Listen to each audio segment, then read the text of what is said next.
Hasil penelitian Badan Riset dan Inovasi Nasional atau BRIN mengungkap air hujan di Jakarta mengandung partikel mikroplastik berbahaya. Peneliti BRIN menyebut munculnya mikroplastik ini salah satunya dipicu sampah di tempat pembuangan akhir yang dibiarkan terbuka dan tidak diolah. Pembuangan akhir sampah. Kenapa menjadi sumber mikroplastik yang ada di udara dan yang ada di air? Karena memang itu kan sampah itu kan sebagian besar TPA yang ada di Indonesia dan kemudian yang ada di sekitar Jabodetabek sebagian besar itu masih open dumping atau datang kemudian dibawa truk kemudian ditumpahkan begitu saja. Memang sudah ada, sedangkan sampah-sampah plastik yang lain itu dibiarkan terkena panas, terkena cahaya matahari, terkena gesekan angin dan itu bisa menjadi sumber mikroplastik yang baru. Jadi memang salah satu hasil riset yang telah kami publikasikan itu mikroplastik dari wilayah tempat pembuangan air sampah itu bisa meningkatkan mikroplastik 3-9 kali lipat lebih tinggi. Partikel mikroplastik yang muncul di hujan Jakarta tidak hanya berasal dari Jakarta, tapi dari wilayah Jabodetabek. Temuan ini membuat sejumlah warga Jakarta khawatir akan terganggu kesehatannya. Itu memang bahaya kan dari plastik, karena senyawa kimianya itu bisa terserap ke kulit kalau kita. Iya. Saya agak meresahkan ya. Soalnya kan dalam air hujan itu ada kandungan plastik-plastik yang tidak kasat oleh mata kita gitu. Jadi kita rentan menghirup plastik itu atau mungkin ke minum sama kita nggak sengaja dari air hujan. Baru tahu mikroplastik juga baru-baru hari ini. Baru ini aja. Ya, Oh. harusnya ada tindak lanjut dari pemerintahnya kayak gimana mengenai pengelolaan sampah plastik kayak gitu harus. Temuan kandungan mikroplastik dalam air hujan di Jakarta ditanggapi serius oleh Pemprov Jakarta. Gubernur Jakarta Pramono Anung memastikan telah memerintahkan Dinas Lingkungan Hidup untuk melakukan penelitian sebagai dasar mengambil kebijakan.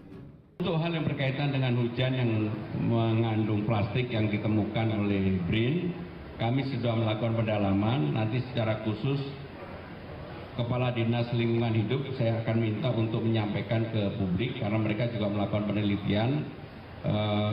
Dalam waktu dekat ini pasti akan saya minta untuk menyampaikan. Temuan mikroplastik ini sebenarnya merupakan hasil penelitian yang dilakukan sejak 2022. Ditemukan di setiap meter persegi air hujan terdapat 15 partikel mikroplastik. Tim Liputan CNN Indonesia. Assalamualaikum warahmatullahi wabarakatuh. Perkenalkan, nama saya Apriliani Melina. Saya berasal dari Prodi Ilmu Lingkungan, Fakultas Teknik dan Sains. Di sini saya menanggapi mengenai berita hujan mikroplastik yang ada di Jakarta. Hujan mikroplastik ini menjadi fenomena bahwa pencemaran plastik yang ada di Indonesia sudah berada di titik yang sangat mengkhawatirkan dan berbahaya. Mikroplastik yang terbawa dari angin lalu turun mengenai hujan, ini bukan lagi mencemari tanah dan air, tapi juga udara yang kita hirup sehari-hari. Ini menandakan bahwa polusi udara ini sudah sangat tidak sehat di Indonesia. Peneliti Badan Riset dan Inovasi Nasional atau BRIN dan Guru Besar Institut Pertanian Bogor atau IPB memberikan penjelasan soal viralnya hujan mengandung mikroplastik di Jakarta. Peneliti BRIN Muhammad Reza Cordova mengatakan penyebab utama air hujan di Jakarta mengandung partikel mikroplastik adalah akibat gaya hidup urban modern yang membuat mikroplastik di atmosfer meningkat. Reza juga menyebut populasi lebih dari 10 juta jiwa dan juga kendaraan mencapai 20 juta unit. Jakarta menghasilkan limbah plastik dalam jumlah besar di setiap harinya.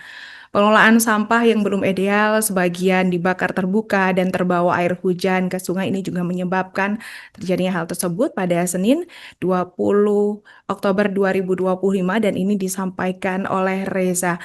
Reza berpendapat bahwa fenomena ini terjadi karena siklus plastik kini telah menjangkau atmosfer.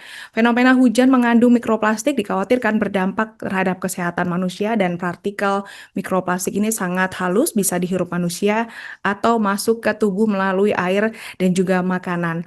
Plastik juga mengandung bahan adiktif beracun dan juga bahan kimia serta logam berat. Solusinya, BRIN memberikan solusi dan menyarankan untuk mendorong penguatan riset dan pemantauan kualitas udara serta air hujan secara rutin di kota-kota besar, serta memperbaiki pengelolaan limbah plastik di hulu, mendorong industri tekstil agar menerapkan sistem filtrasi dan pada mesin cuci guna menahan pelepasan serat sintetis, serta masyarakat dihimbau untuk mengurangi penggunaan plastik. Terkait dengan mikroplastik pada setiap sampel air hujan di ibu kota ini dilakukan sejak tahun 2022. Yang menyedihkannya di sini, mikroplastik ini berasal dari aktivitas negatif manusia sehari-hari. Pecahan plastik yang tidak terkelola ini menimbulkan partikel kecil yang tidak terlihat dan sangat berbahaya bila terkonsumsi ke tubuh manusia. Artinya, ini menunjukkan bahwa pengelolaan plastik dan penggunaan sampah sekali pakai ini sangat buruk. Dan ini harus ada tindakan tegas untuk pengurangan polusi dan perbaikan pengelolaan sampah yang menjadi lebih baik. Jika aktivitas negatif manusia ini masih terulang berkali-kali, ini akan sangat beresiko dan sangat berbahaya bagi kesehatan manusia dan masyarakat di Indonesia. Jika ini terulang kembali juga, artinya penggunaan yang kita pakai atau kelakuan yang kita pakai sehari-hari ini akan berdampak ke diri kita sendiri.